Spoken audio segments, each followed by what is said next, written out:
Analisis mengenai dampak lingkungan atau AMDAL yaitu sebuah kajian dilakukan untuk mengidentifikasi, meramalkan, mengevaluasi, dan memberikan rekomendasi tentang dampak suatu rencana kegiatan atau proyek terhadap lingkungan. Bertujuan untuk memastikan bahwa dampak negatif terhadap lingkungan dapat diminimalisir, menjamin bahwa proyek yang akan dilaksanakan mematuhi peraturan lingkungan, tentunya melibatkan masyarakat dalam proses pengambilan keputusan. Komponen AMDAL, KA ANDAL atau Kerangka Acuan Analisis Dampak Lingkungan, ANDAL Analisis Dampak Lingkungan, RKL Rencana Pengelolaan Lingkungan, dan RPL Rencana Pemantauan Lingkungan.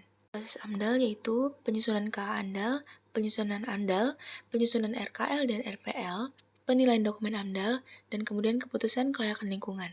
Indonesia, AMDAL diatur oleh Undang-Undang Nomor 32 Tahun 2009 tentang Perlindungan dan Pengelolaan Lingkungan Hidup. Pelaksanaan AMDAL diatur lebih lanjut oleh peraturan pemerintah dan peraturan menteri terkait. Merupakan instrumen paling penting dalam pengelolaan lingkungan hidup yang berkelanjutan bahwa pembangunan yang dilakukan tidak mengorbankan kualitas lingkungan dan kesejahteraan masyarakat. Halnya penebangan pohon secara liar dilakukan oleh oknum-oknum yang tidak bertanggung jawab, yang pastinya akan berdampak buruk kepada lingkungan sekitar terutama makhluk hidup.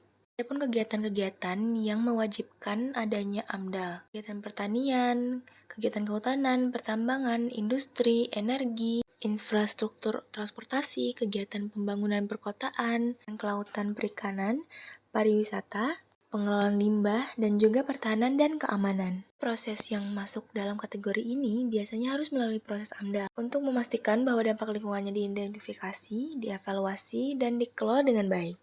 Proses AMDAL juga melibatkan partisipasi masyarakat dan konsultasi dengan pemangku kepentingan, memastikan bahwa semua aspek yang relevan dipertimbangkan sebelum proyek dilaksanakan.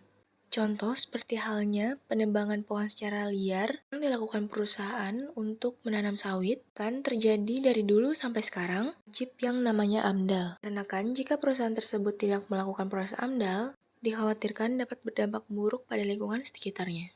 Dan solusinya yaitu perusahaan harus melakukan reboisasi atau penghijauan seperti menanam kembali pohon di area yang telah ditebang untuk memulihkan ekosistem hutan. Juga mengikuti praktik-praktik pengelolaan hutan yang berkelanjutan untuk memastikan kelestarian hutan. Saya Ajeng Redinata, wassalamualaikum warahmatullahi wabarakatuh.